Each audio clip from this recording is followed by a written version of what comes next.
바랍니다. 금년도 우리 교회의 표어를 다 같이 한번 따라서 하시겠습니다. 갑절의 은혜를 주옵소서. 한 번 더 하겠습니다. 갑절의 은혜를 주옵소서.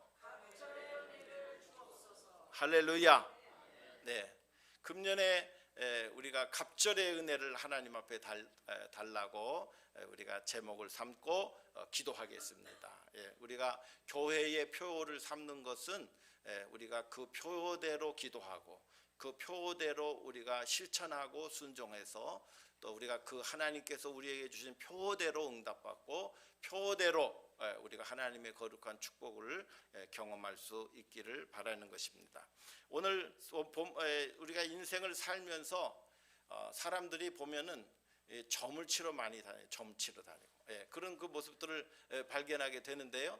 이 점 치러 다니고 이런 분들 보니까 오늘 요즘 교회에서도요, 우리가 점 치러 다니는 분들이 너무 많다고 그래요. 그래갖고 저기 우리 서울에 우리 중형교회 목사님께서 설교 시간에 그런 설교를 하시더라고요. 여러분, 우리 교회 성도님들 중에 미아리에 가시는 분이 있다는 소식을 들었습니다. 미아리가 어디입니까? 점치는 분들이 모여 있는데요. 미아리. 그래서 이제 하도 화가 나서 제가 미아리 앞에 입구에다가 CCTV 하나 설치하겠습니다. 그래서 거기 CCTV에 우리 성도님들 이렇게 한번 찍히면은 제가 특별 상담에 들어가겠습니다. 그렇게 얘기를 하시더라고요. 그런데 사람들이 새해가 되면 금년 내 운세는 어떨까 이렇게 생각하는 분들이 많아요. 왜 운세를 보려고 합니까? 금년에 살면서 나한테 좋은 일이 있을지, 나한테 안 좋은 일이 생길지, 미연에 방지하고 싶은 마음, 또 내게 금년에 얼마나 큰 축복을 주실지, 그런 그 운세에 따라서 이렇게 하는 것입니다. 그런데 여러분, 이 토종 비결이라고 하는 것은 말이죠, 하나의 통계입니다. 그렇다는 거지 그것이 꼭 나에게 적용된다는 건 아니에요. 또 그리고 이제 우리가 인생을 살면서 왜 그런 그 점을 보는 이유가 무엇이냐면은 내 뜻대로 인생이 잘 안 흘러가기 때문에 그래요. 어떤 해에는 수고하고 노력했는데 헛수고의 삶을 살았던 해도 있고요. 어떤 때는 크게 노력하지 않은 것처럼 보였는데 축복이 나한테 임하는 그런 것들도 경험하게 되는 줄로 믿습니다. 그래서 오늘 우리가 인생을 살면서 무엇보다 중요한 것은 하나님을 의지하고 하나님의 은혜와 하나님의 능력을 덧입어 살아가는 것이 확실한 축복을 경험하는 그런 기회가 되는 줄로 믿습니다. 혹시 하나님께서 우리가 시험 당하거나 어려움 당할 때 하나님께 은혜 가운데 있는 분들은 그것을 이기게 하시는 줄로 믿습니다. 할렐루야. 또 우리가 그 시험을 당할 즈음에 하나님께서 피할 길도 주시는 하나님이신 줄로 믿습니다. 그렇기 때문에 오늘 우리가 인생을 살면서 하나님을 의지하고 하나님의 은혜를 사모하면서 사는 것이 가장 좋은 토종 비결이요, 가장 좋은 아주 복점인 줄로 믿습니다. 할렐루야. 그래서 우리가 하나님만 의지하세요. 하나님만 바라보시고 오늘 본문으로 들어가 보겠습니다. 본문의 배경에는 엘리야 선지자가 사역을 마치고 그의 제자였던 엘리사를 부르고 그의 생애의 마지막을 마감하는 장면이 나오고 있는 것을 알 수가 있습니다. 그 계속 다른 생도들은 엘리야를 따라오다가 중단에 그쳤는데 엘리사는 끝까지 쫓아가는 거예요. 선생이여, 당신이 어디로 가든지 내가 끝까지 가겠나이다 하고 끝까지 쫓아오는 거예요. 이제 엘리야의 마음에 이제 하나님 앞에 부름 받아서 하나님께로 가야 될 때가 왔는데 이 엘리사가 자기를 끝까지 놓지 않고 따라오는 거예요. 마지막에 물어봅니다. 엘리사야, 내가 내게 무엇하여 주기를 원하느냐 물어보는 거예요. 그랬더니 엘리사가 얘기합니다. 선생님이요, 아버지요, 당신이 가지고 있었던 그 영감의 갑절이 내게 있기를 원하나이다. 할렐루야. 이 엘리사가요, 이게 그 별 볼 일 없어 보이지만은 뭐가 컸어요? 배포가 컸어요. 믿음이 컸어요. 그래서 이 엘리야가 어떤 사람입니까? 이 엘리야는 바알 신앙과 싸워서 승리하신 분이에요. 또 비도 내리게 하시고 불도 내리게 하시는 이런 그 모세 이후에 가장 위대한 선지자가 바로 엘리야였습니다. 그런데 엘리사가 이 엘리야를 그 쫓아가면서 그에게 원했던 것이 뭐냐면 당신이 가지고 있는 영감의 갑절을 내게도 주옵소서. 할렐루야. 그렇게 간구한 것으로 보입니다. 갑절의 영감을 달라고 한 것입니다. 갑절의 은혜와 갑절의 능력을 자기에게 달라고 이야기한 것입니다. 그러면 엘리사가 왜 엘리야에게 나에게 갑절의 영감을 주세요 라고 그렇게 간구하였을까요? 그만큼 이 엘리사 시대가, 이 엘리야라고 하는 위대한 선지자가 당시에 있을 때만 해도 그 바알 신앙이 너무너무 성행했던 시절이에요. 그래서 갈멜산에 올라가서 그 갈멜산에 올라가면 그 엘리야가 가지고 있는 칼이요 이렇게 휘어져 있어요. 그래서 저거 왜 저렇게 휘어져 있어요? 제가 물어봤더니 거기 안내하시는 분이 그래요. 850명을 죽이다 보니까 칼이 휘어버렸다는 거예요. 예. 그래서 바알과 아세라 선지자들 850명을 거기에서 죽이고 믿음의 승리를 갖게 합니다. 그럼에도 불구하고 이스라엘 사람들은 어디에 젖어 있었냐면 바알 신앙에 젖어 있었습니다. 자기들의 선지자 850명이 죽었고요. 그리고 하나님이 살아계신 것을 그들이 다 보고도 목격했음에도 불구하고 그들은 여전히 바알 신앙에 빠져 있었던 것을 발견하게 됩니다. 열왕기상 22장 51절에 있는 말씀 보니까 유다왕 여호사와 제17년에 아합의 아들 아하시아가 사마리아에서 이스라엘 왕이 되어 2년을 다스리니라.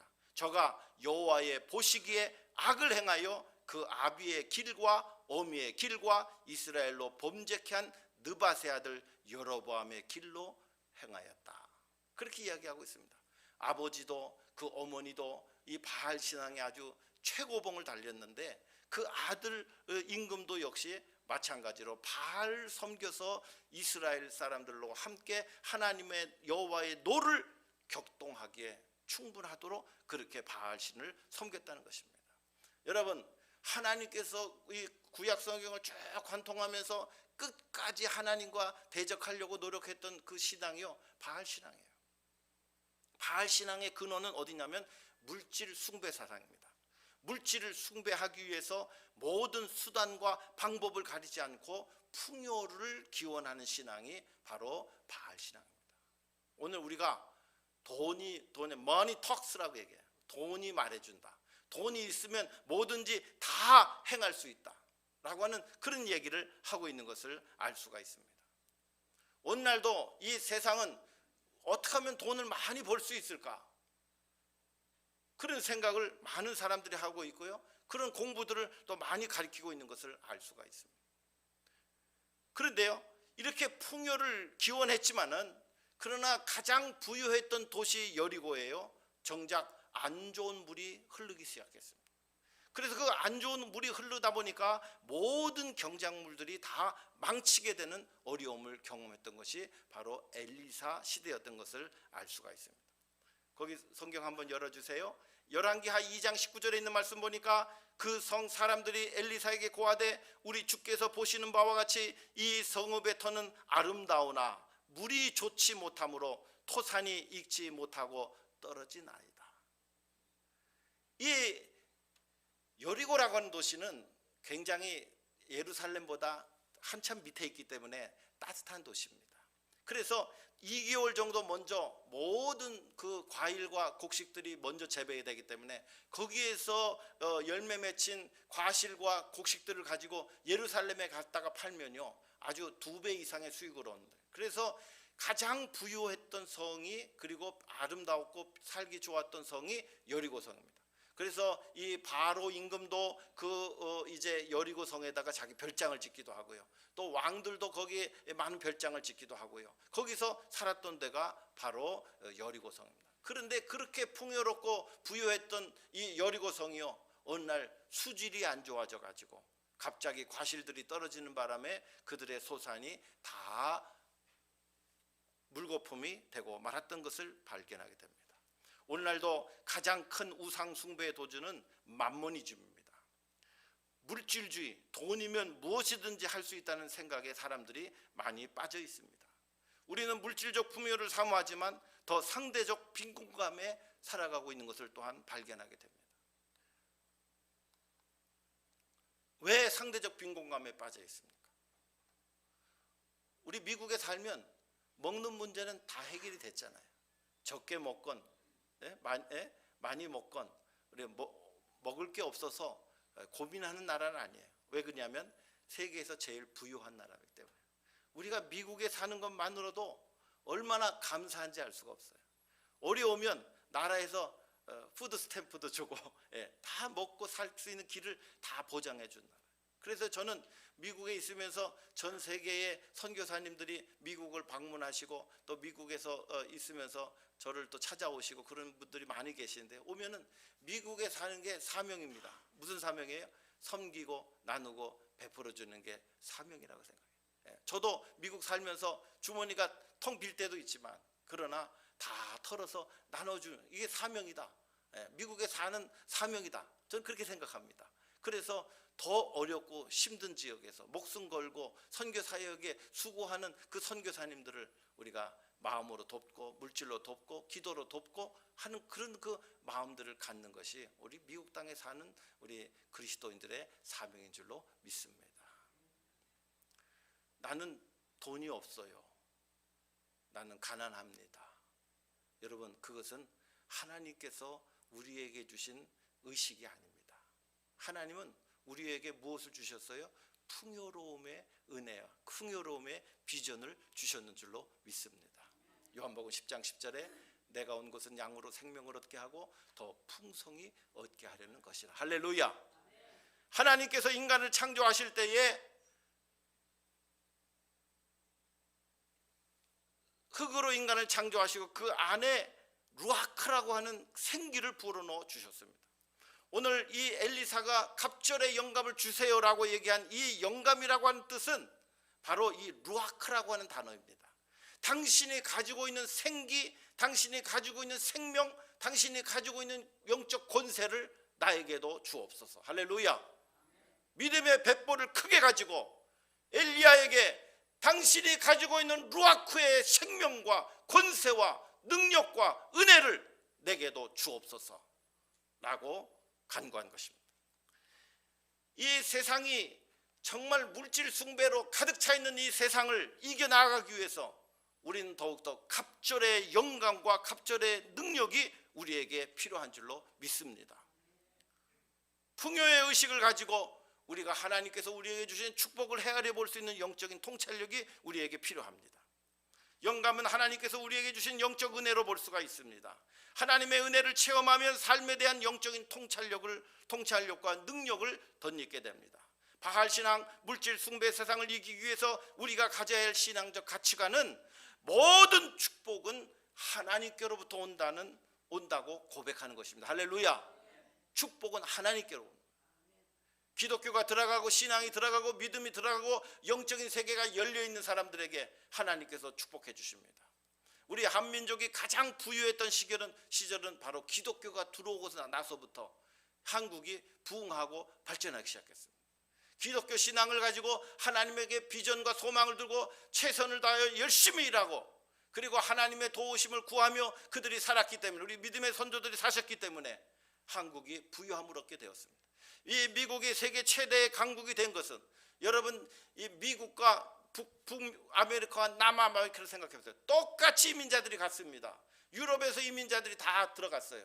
한쪽은 돈을 벌기 위해서, 금을 쟁취하기 위해서 들어갔습니다. 어디입니까? 남미로 들어간 사람들은 금을 쟁취하기 들어갔어요.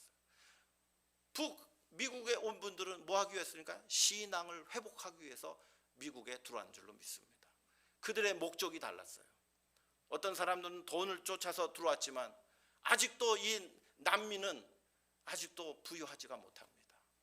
그러나 신앙의 자유를 위해서, 신앙을 지키기 위해서 온 청교도 정신으로 만들어진 이 미국 땅은 하나님께서 그들의 비전을 축복해 주셔서 가장 부유한 나라, 가장 강력한 나라, 가장 그 놀라운 그 전 세계를 인도해가는 나라로 만들어 주셨는 줄로 믿습니다. 돈보다도 신앙이 우선되어야 됩니다. 하나님 앞에 바른 믿음과 바른 신앙을 가지고 우리가 물질 물질주의 사상, 물질의 그 숭배 사상을 이겨나가야 됩니다. 하나님 앞에서 바른 신앙을 가질 때에 하나님께서 노예되었던 이스라엘 사람들을 애굽에서 해방시켜 주시고 젖과 꿀이 흐르는 가나안 땅에서 자유민으로 하나님께서 주신 풍요를 누리고 살아가게 하셨습니다. 아브라함이 풍요를 쫓아서 가나안 땅에 가뭄이 들었을 때 애굽으로 내려갔다가 어떻게 됐습니까? 오히려 아내를 뺏기는 어려움을, 수모를 경험했습니다. 아브라함과 롯이 땅을 갈르는데요, 이 롯이 너가 동하면 내가 서하고 네가 서하면 내가 동하리라. 네가 가고 싶은 땅을 먼저 선정해라. 거기에 이 롯이 소돔 땅을 보니까요, 에덴 동산과 같고 애굽 땅과 같다더라.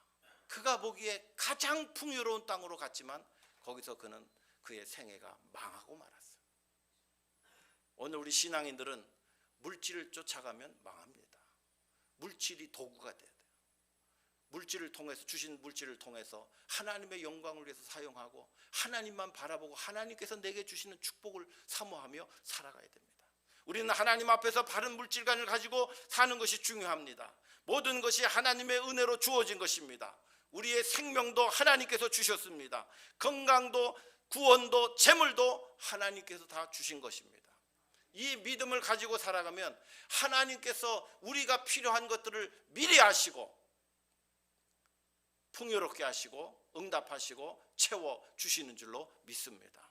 하나님 안에서 풍요의 의식을 가지시기를 주님의 이름으로 축원드립니다. 하나님의 일을 감당하는데 물질을 의식하면 우리는 아무것도 할 수가 없습니다. 믿음으로 기도하고 헌신해야 하나님의 역사를 이룰 수가 있습니다. 제가 대구에서 거의 한 20년 목회를 했는데요, 거기 대구 들어오는 첫 초입세에 동부장로교회라고 아주 큰 교회가 있어요. 그 교회 장로님들은 교회를 짓기 위해서 전 세계를 순례하셨어요. 그래서 전 세계에서 가장 아름다운 교회가 어떤 교회인가 하는 것을 그들이 사진을 찍어서 수만 통의 사진을 찍어왔어요.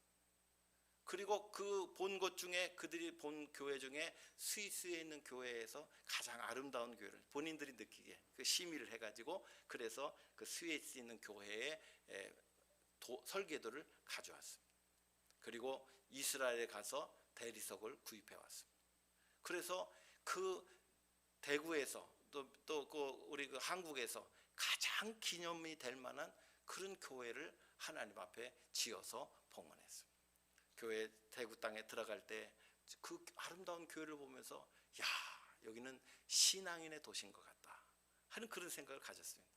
가서 목회해 보니까 웬걸요, 그렇게 어려운 가운데 지은 그 교회가, 성도님들이요, 그 대구가요 4%에서 6%밖에 안 돼, 신자율이.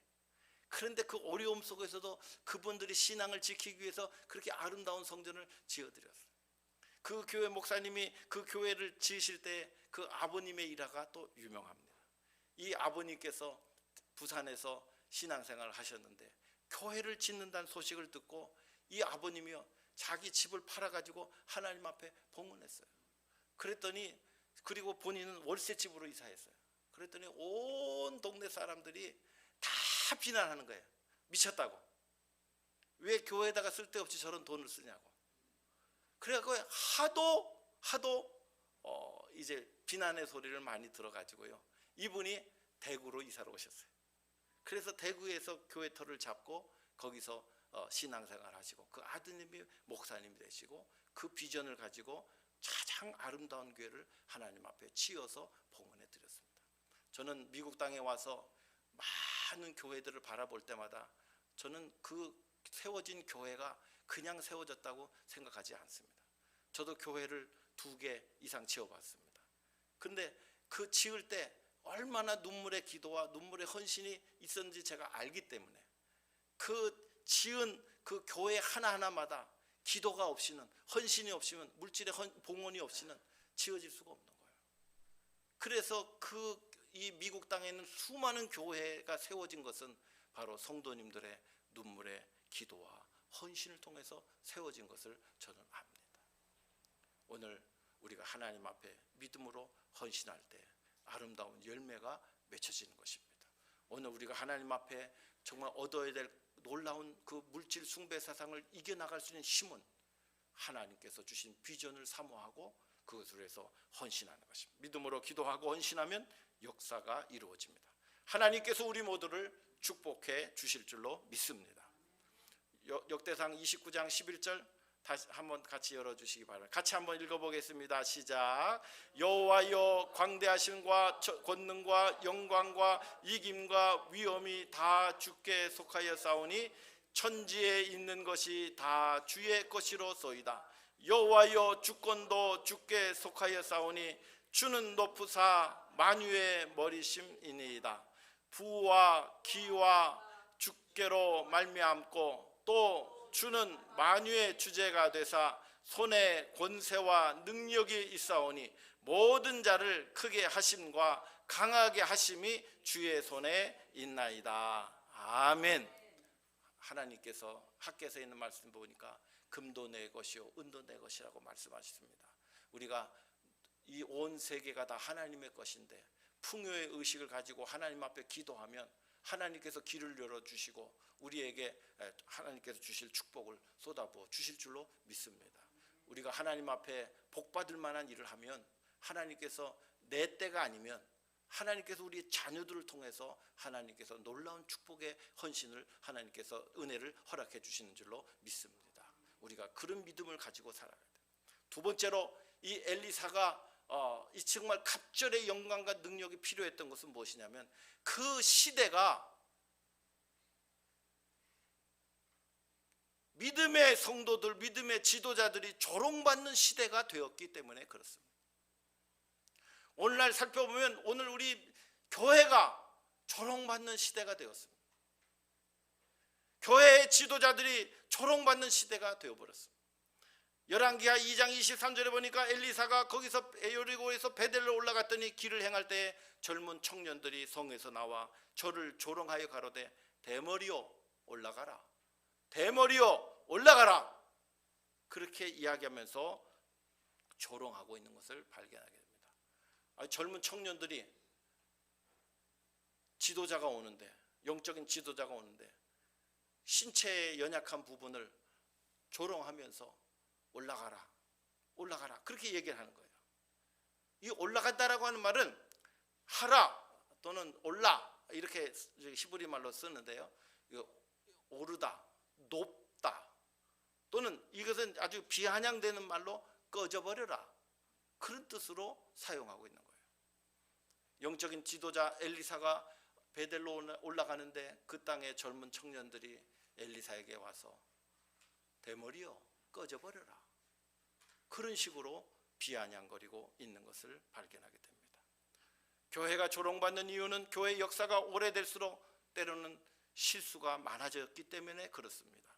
시간이 지나도 교회가 성숙해지지 못했기 때문에 그렇습니다.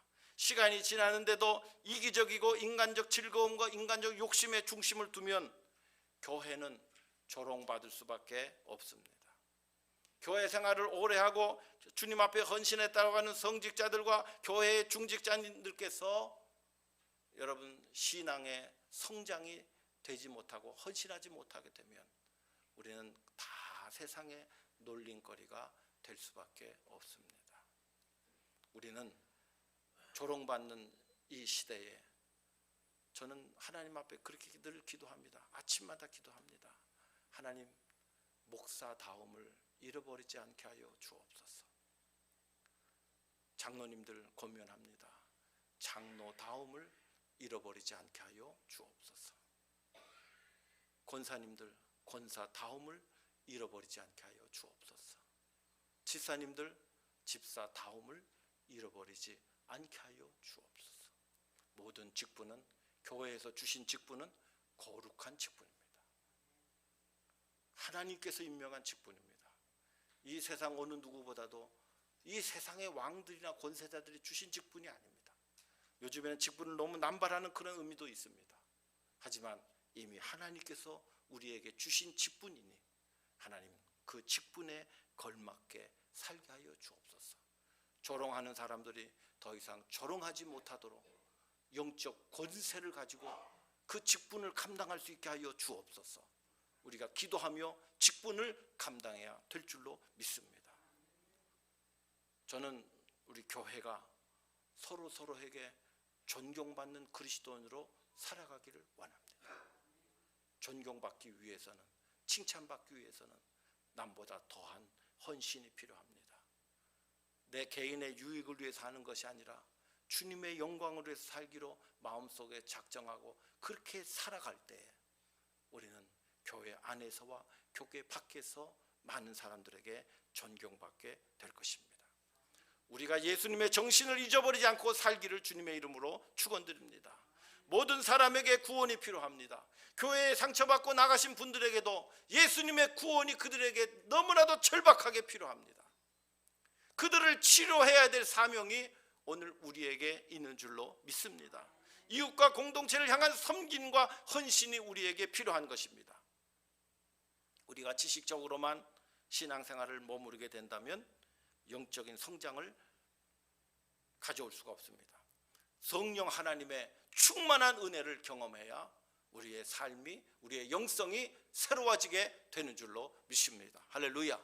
금년에는 갑절에 영감을 주옵소서라고 할 때 우리가 성령 충만한 은혜를 함께 사모하시기 바랍니다. 주님을 생각하는 마음이 특심하지 않으면 그만큼 우리는 조롱의 대상이 될 수밖에 없습니다. 신앙이 오래될수록 직분이 무거울수록 그것에 걸맞는 신앙의 성숙과 헌신이 요구되어집니다. 옛날에는 예수 믿는 사람들을 예수쟁이라고 불렀습니다. 이것은 두 가지 의미가 있습니다. 하나는 예수 믿는 사람들을 비아냥거리는 말입니다. 또 한편으로는 예수 믿는 데에 있어서 전문가라고 하는 말도 되는 것입니다. 우리는 예수 믿는데 누가 비난하건 무슨 말을 하건 눈치 보시지 말고 전문가로 사시길 바랍니다. 하나님의 말씀의 전문가, 기도의 전문가, 예배의 전문가, 영성신앙의 전문가, 섬김의 전문가, 전도의 전문가, 하나님께 영광을 돌리는 전문가로 사시기를 주님의 이름으로 축원드립니다. 갑절의 은혜를 받기 위해서 엘리사가 우리에게 가르쳐준 지혜는 주변에 좋은 멘토를 꼭 찾으시라는 것입니다. 내가 우리 안에 좋은 멘토, 존경하는 분, 우리 교회 안에든 교회 밖에든 좋은 멘토를 꼭 발견하시기 바랍니다. 날마다 그분의 삶을 깊이 생각하시고 따라서 해보시기 바랍니다. 엘리사가 우리에게 보여준 그 갑절의 영감을 얻었던 능력은 그가 믿음의 배포를 크게 하였다는 것입니다. 그리고 끝까지 따라가서 당신의 그 영감이 내게도 임하기를 원한다고 끝까지 그 엘리야를 쫓아갔다는 것입니다. 오늘 우리가 하나님 앞에 은혜를 받기 위해서, 능력을 덧입기 위해서 우리가 믿음의 배포를 크게 하고 끝까지 사모하고 기도하고 내 주변에 좋은 존경할 만한 멘토를 발견하라는 것입니다. 말씀을 맺히겠습니다. 엘리사는 영적 지도자로서 자신이 감당할 수 어려운 그 시대를 만났다는 것을 깨달았습니다. 우리가 상처받고 교회 안 나가는 사람들 보면 아유 그 사람 안 돼요. 그 사람은 절대 교회 안 나옵니다. 여러분 우리 믿음이 약한 거고 우리 사랑이 부족한 것이에요. 그만큼 사랑을 더 주어야 되겠다. 그만큼 더 기도해 줘야 되겠다 하는 간절하고 안타까운 심정으로 그 심령에게 다가가야 될 줄로 아는 것입니다. 더 낮은 자세로 그 영혼들에게 다가가야 됩니다. 아무리 비용이 많이 든다 할지라도 한 영혼, 천하보다 귀한 한 영혼을 하나님 앞으로 인도하는 것입니다. 우리가 그 영혼을 위해서 헌신했던 그 수백만 배의 그런 기쁨과 축복이 하늘나라에 쌓여지게 될 줄로 아는 것입니다. 믿다가 안 믿는 성도들 우리 주변에 많은데 알아서 하겠지. 여러분 우리가 해야 될 걸 지금 안 하고 있는 거예요. 그 사람들은 그분들은 알아서 할 수 있는 분이 아니기 때문에 믿다가 낙심한 겁니다. 오늘 금년에 우리에게 주신 사명, 갑절의 영광과 은혜와 섬김과 사랑이 금년에 우리에게 더 필요한 이유인 줄로 믿습니다. 엘리야는 성경에 실제로 엘리야가 7개의 기적이 기록되어 있어요. 성경 안에. 그런데 엘리사의 경우는 몇 개가 기록됐을까요? 계산이 빠르신 분은 금방 나올 거예요. 14개의 기적이 성경에 기록된 줄로 믿습니다. 그의 사역으로 많은 이스라엘 사람들이 하나님 앞으로 돌아오도록 하였습니다. 금년에 갑절의 은혜, 갑절의 능력, 갑절의 영성을 사모하시고 하나님의 축복을 경험하는 그런 우리 가주목욕학교 되기를 주님의 이름으로 축원드립니다.